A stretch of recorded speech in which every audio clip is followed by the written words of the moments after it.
Bonjour à toutes et à tous et bienvenue pour un nouvel épisode podcast et vidéo podcast d'Ewi.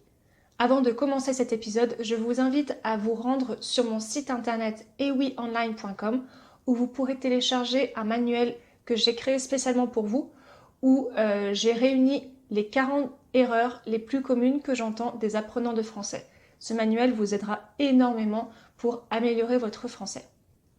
Aujourd'hui, dans ce nouvel épisode, je vais vous proposer je vais vous expliquer 10 manières différentes d'utiliser le mot coup, C-O-U-P. On utilise énormément ce mot en français dans des contextes complètement différents. Alors, la première explication, c'est physique. Donner un coup de poing, le poing, P-O-I-N-G, un coup de poing, ou donner un coup de pied. Par exemple, le boxeur a donné un gros coup de poing dans la figure de son adversaire. Ou alors Zidane, voilà, je reviens à l'époque de la Coupe du Monde 98, Zidane donnait un incroyable coup de pied au ballon, par exemple. Ou alors mon fils s'est battu dans la cour.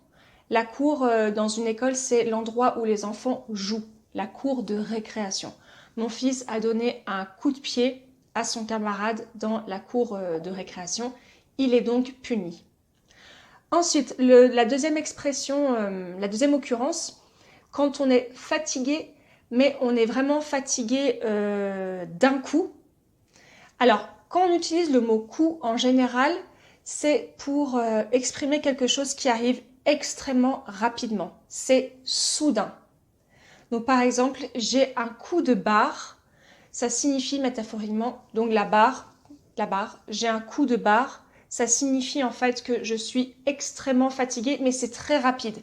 Par exemple, après le déjeuner, en général, j'ai un gros coup de barre vers 13 heures.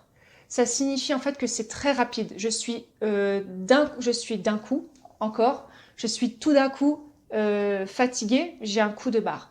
Donc voilà, je le répète, le mot coup, c'est par exemple tout à coup, c'est très rapide. D'accord? Le mot coup, en général, c'est rapide. Ensuite, la troisième occurrence, euh, par exemple, j'arrive ce soir sur les coups de 20 heures. Donc, sur les coups de 20 heures, c'est en général, c'est pour exprimer en fait qu'on arrivera dans les environs de 20 heures. D'accord? On n'arrivera pas à 20 heures pile, on va arriver à 20h15, 20h20. D'accord? Sur les coups de, et dire l'heure, sur les coups de 18h, 19h, 20h, c'est donner en fait une fourchette. D'accord? C'est pas quelque chose de précis. Ensuite, la quatrième occurrence, ça vaut le coup. Par exemple, ça vaut le coup d'étudier pour avoir une belle carrière plus tard. Donc, ça vaut le coup. On peut dire aussi ça vaut la peine. D'accord? It's worth it. Ça vaut la peine, ça vaut le coup de. Et vu qu'on utilise la préposition de... Oh, excusez-moi. J'enregistre, c'est le matin pour moi et j'ai l'impression de bégayer un petit peu. Donc, excusez-moi si c'est pas très agréable à écouter. Donc je suis pas très bien réveillée. Surtout que j'ai eu le Covid il y a 2 ou 3 semaines et je pense que je développe un Covid long et le matin c'est très difficile pour moi. Là, le reste de la journée ça va, je suis assez en forme, mais le matin ça reste quand même assez compliqué. Bref. Alors, est-ce que vous rappelez de bref? Quand on dit bref, c'est pour changer donc de sujet. Bref. Je ne sais plus où j'en étais. Oui, donc ça vaut le coup d'étudier. Et si vous ne voulez pas répéter d'étudier, vous pouvez dire ça en vaut le coup. Donc vous vous rappelez, la préposition à remplace la préposition de. D'accord? Ça en vaut le coup. Alors, en n'est pas une préposition, excusez-moi, là c'est un pronom. Donc ça en vaut la peine, ça en vaut le coup. Ensuite, la cinquième occurrence, c'est dans un contexte familier. Alors, donc c'est vraiment drôle comment je passe du coq à l'âne. Passer du coq à l'âne, c'est une expression pour dire qu'on passe d'un sujet, de quelque chose à autre chose, mais une chose totalement différente. Donc dans un contexte familier un petit peu vulgaire, Bon, moi, je dirais que c'est plutôt familier. Quand on dit qu'un homme est un bon coup, ou quand une femme est un bon coup, ça signifie en fait, oh là là, je sais pas comment l'expliquer sans être vulgaire. C'est en fait une personne, ah là là, une personne qui est bon au lit, d'accord? Donc par exemple, je sais pas, une amie a un amant et elle dit c'est vraiment un bon coup. Ça signifie en fait qu'elle a beaucoup de plaisir au lit avec son amant, d'accord? Donc on peut dire c'est un bon coup ou alors c'est un bon coup au lit. Donc ça on peut le dire pour une homme ou pour une femme. Moi, je dirais pas que c'est vulgaire. C'est familier, bien sûr. Vous allez utiliser cette expression avec vos amis proches. Vous n'allez pas parler de ça à tout le monde, mais voilà. C'est un bon coup au lit. C'est une personne, en fait, avec qui vous avez beaucoup de plaisir vous avez beaucoup de plaisir au lit. Voilà. C'est drôle parce que c'est parfois super difficile d'exprimer des choses comme ça sans tomber dans la vulgarité. Ensuite, la 6e expression avec le mot coup. Par exemple, une personne qui est hypocrite. J'ai un collègue qui... je vous donne un contexte parce que c'est beaucoup plus facile de comprendre en contexte. Je suis allée en vacances. J'ai dit à mon directeur que j'étais malade, mais en fait, je suis partie en vacances. Et mon collègue a été répéter ça au directeur. Et je vais dire, ah, c'est vraiment un coup bas. Ça signifie en fait que la personne a fait quelque chose dans mon dos et ça aura des conséquences, en fait pour moi parce que j'ai menti. Mais mon collègue a été répéter ça au directeur. C'est vraiment un coup bas. Ça a été fait dans mon dos. D'accord? C'est un coup bas. Ensuite, la 7e expression, excusez-moi, je tourne encore mes pages.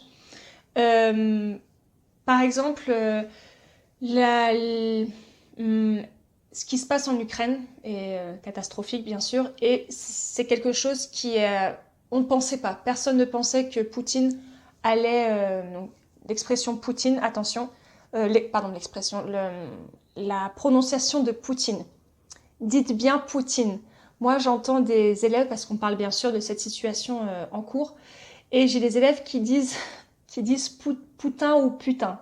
Donc faites bien attention, ne dites surtout pas putain, même si ça serait... Bref, non, je ne vais pas rentrer dans les débats politiques. Bref, faites bien attention à la prononciation de Poutine, d'accord? Ne dites pas putain, dites Poutine. Alors, ce qui se passe en Ukraine, ça m'a fait un coup. Ça m'a fait un coup, ça signifie que j'étais vraiment choquée et que ça m'a vraiment beaucoup attristée, d'accord?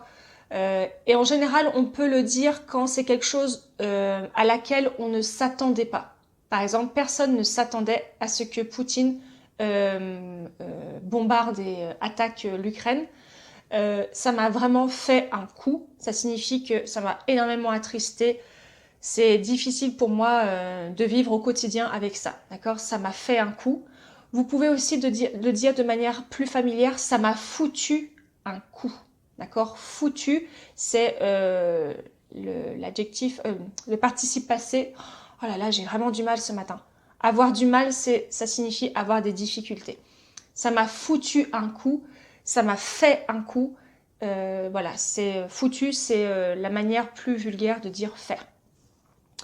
Ensuite, la 8e expression qu'on utilise, par exemple, quelqu'un qui utilise un pistolet va donner des coups de feu. Par exemple, dans mon quartier, j'ai vu qu'aux États-Unis, les personnes utilisent énormément les armes à feu. J'ai entendu dans mon voisinage cette nuit des coups de feu. D'accord? Donc, c'est-à-dire que j'ai entendu en fait des balles. En fait, c'est une détonation. On peut aussi utiliser le mot coup pour coup de tonnerre. Il y a des coups de tonnerre, donc j'entends des détonations avec donc les éclairs, le tonnerre, l'orage. D'accord? Juste une petite explication.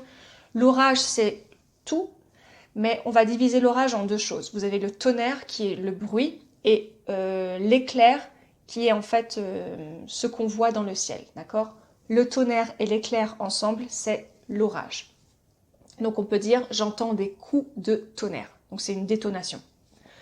Ensuite, une neuvième expression.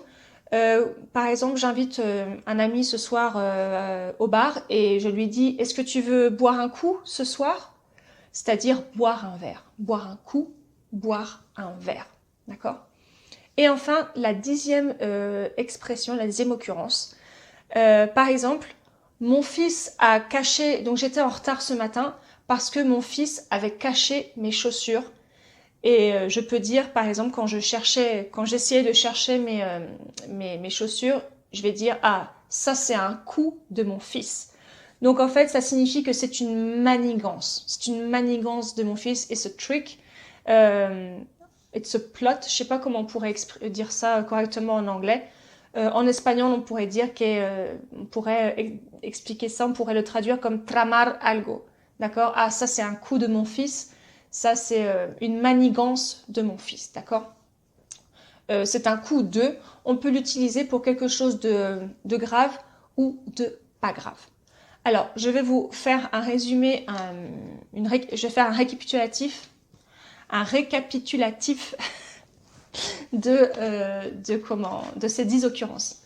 Oh là là, excusez-moi, cet épisode va être catastrophique. Donc, j'ai un coup, donc donner un coup de pied ou donner un coup de poing, donc ça c'est physique. Avoir un coup de barre, être fatigué. Sur les coups de, ça signifie dans les environs, vers. Ça en vaut la peine, ça en vaut le coup, it's worth it. La cinquième, c'est être un bon coup, donc là c'est sexuel, c'est un bon coup. La sixième occurrence, c'est un coup bas, ça signifie que la personne a fait quelque chose dans mon dos, c'est hypocrite. Ensuite, la septième expression, c'est ça m'a fait un coup, ça m'a choqué, ça m'a vraiment attristé. Entendre un coup de feu ou un coup de tonnerre, c'est une détonation. Boire un coup, c'est boire un verre. Et enfin, c'est un coup de, c'est une manigance de quelqu'un. J'espère que cet épisode vous a aidé dans votre apprentissage du français ou vous aidera. Juste avant de terminer, il y a un très bon article sur le mot coup, C-O-U-P, dans le dictionnaire Larousse, qui explique très très bien toutes les occurrences. Donc je vous invite à y jeter un œil.